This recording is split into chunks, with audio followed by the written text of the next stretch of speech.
বাংলাদেশের মতো রাজকপাল ছিল না বেলুচিস্তানের। তাই ভারত ভাগের ২৪ বছরের মাথায় বাংলাদেশের স্বাধীনতা চেয়ে চেয়ে দেখা ছাড়া আর কিছুই করার ছিল না বেলুচদের।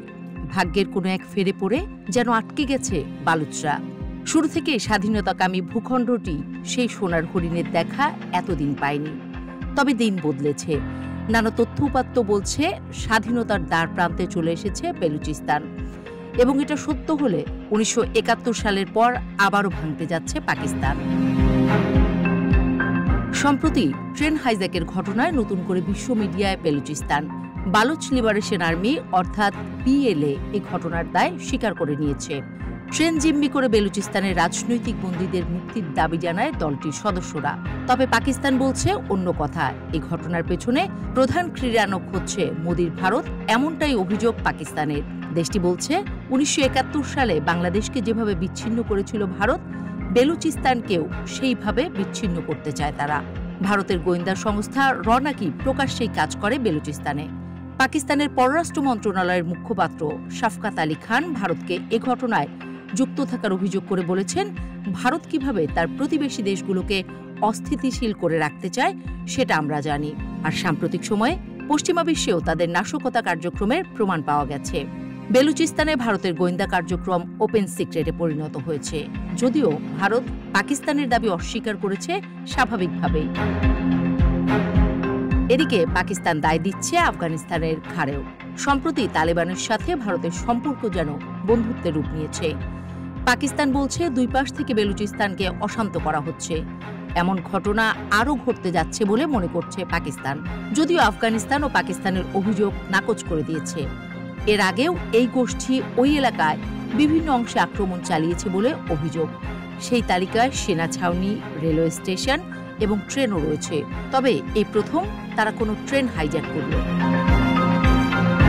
কিন্তু প্রশ্ন, নিজেদের ট্রেন নিজেরাই কেন হাইজ্যাক করলো BLA? ঘটনায় কিছুটা কিন্তু আছে। বালুচরা জাতিগতভাবে, ভাষাগতভাবে, সাংস্কৃতিকভাবে এবং ঐতিহ্যগতভাবে পাকিস্তানিদের চেয়ে সম্পূর্ণ পৃথক। পাঞ্জাবিদের শাসন করো, সিন্ধিদের ভয় দেখাও, পশতুদের টাকা দিয়ে কিনে নাও, আর বালুচদের সম্মান করো, এটাই ছিল ব্রিটিশদের ভারতবর্ষের শাসন নীতি। অর্থাৎ বালুচরা আগে থেকেই সমীহ আদায় করা জাতি। ১৮৪২ সালে ব্রিটিশরা প্রথমে বেলুচিস্তান দখল করতে গিয়েছিল লোক লস্কর, কামান, গোলা সাথে নিয়ে, কিন্তু পারেনি। কাবুল থেকে পিছু হটতে হয় তাদের। আফগান যুদ্ধের পর তারা বুঝল শক্তির জোরে বালুচ ও পশতুদের নিয়ন্ত্রণ করা কঠিন। কৌশল বদলালো তারা, যুদ্ধ না করে চুক্তি করল, ভাতা দিল, ব্যবসায় বাধা দিয়ে বলল এ ভাতায় বসে বসেই খাও, কষ্টের কি দরকার। আর যা করল তা হলো তাদের চিরায়ত ফর্মুলা প্রয়োগ করল, ডিভাইড অ্যান্ড রুল পলিসি, অর্থাৎ ভাগ করে শাসন করো। এই পদ্ধতিতে গোত্রগুলো নিজেদের মধ্যে লড়াই করতে লাগলো। ব্রিটিশদের দিকে তখন তাদের তাকানোর সময় নেই। শুরু হলো গোত্রগুলোর মধ্যে ক্যাচাল। ব্রিটিশরা দূর থেকে বসে হাসতে লাগলো। ১৯৪৭ সালের ১৪ই আগস্ট দেশভাগের সময় সংশ্লিষ্ট পক্ষের মধ্যে দীর্ঘ আলোচনায় সিদ্ধান্ত হয়েছিল বেলুচিস্তান একটি সার্বভৌম রাষ্ট্র হিসেবে যাত্রা করবে। কিন্তু চতুর জিন্নার মনে ছিল ভিন্ন চিন্তা। কলাতের শাসক আহমেদ ইয়ার খান পাকিস্তানের সঙ্গে একত্রিত হওয়ার ধ্বংসাত্মক চুক্তিতে স্বাক্ষর করেন। ১৯৪৮ সালে পাকিস্তানের সাথে যুক্ত হয় বেলুচিস্তান। বড় ভাইয়ের এই বিশ্বাসঘাতকতাপূর্ণ সিদ্ধান্তের বিরুদ্ধে তারই ছোট ভাই প্রিন্স আব্দুল করিম বেলুচিস্তানের মুক্তির জন্য আহমেদ ইয়ার খানের বিরুদ্ধে যুদ্ধ শুরু করেন, যা আজও চলমান। প্রদেশটি বেশ কয়েকটি বিচ্ছিন্নতাবাদী আন্দোলনের সাক্ষী। ২০২৩ সালের জনশুমারি অনুসারে পাকিস্তানের আনুমানিক ২৪ কোটি জনসংখ্যার মধ্যে প্রায় ১,৫০,০০,০০০ বাসস্থান বেলুচিস্তানে। কয়লা, সোনা, তামা ও গ্যাসের মতো প্রাকৃতিক সম্পদে সমৃদ্ধ এবং ৩,৪৭,১৯০ বর্গ কিলোমিটার আয়তনের বেলুচিস্তান সবচেয়ে কম ঘনবসতি হওয়া সত্ত্বেও এটি দেশের সবচেয়ে দরিদ্র অঞ্চল। পূর্ব পাকিস্তানের মতো অবস্থা অনেকটা। কিন্তু বালুচরা আর পরাধীন থাকতে চাচ্ছেন না। দিন যাচ্ছে, তাদের দাবি তীব্র হচ্ছে। কিন্তু পাকিস্তান বল প্রয়োগ না করে বেলুচিস্তান ছেড়ে দেবে এমনটা বিশ্লেষকরা ভাবছেন না। তবে বালুচ মানবাধিকার কর্মী ও সাহিত্যিক রুদম আজাদ বলেছেন, ১৯৭১ সালে যেভাবে স্বাধীন বাংলাদেশের জন্ম হলো সেরকম এক অবস্থার মুখোমুখি বেলুচিস্তান। পাকিস্তানের সামরিক বাহিনী এবং গোয়েন্দা সংস্থা আইএসআই বিষয়টি স্বীকার না করলেও পৃথিবী নতুন এক স্বাধীন দেশ দেখতে যাচ্ছে অচিরেই। আজাদ বলছেন, পাকিস্তান বাংলাদেশ নিয়েও মিথ্যা বলেছিল।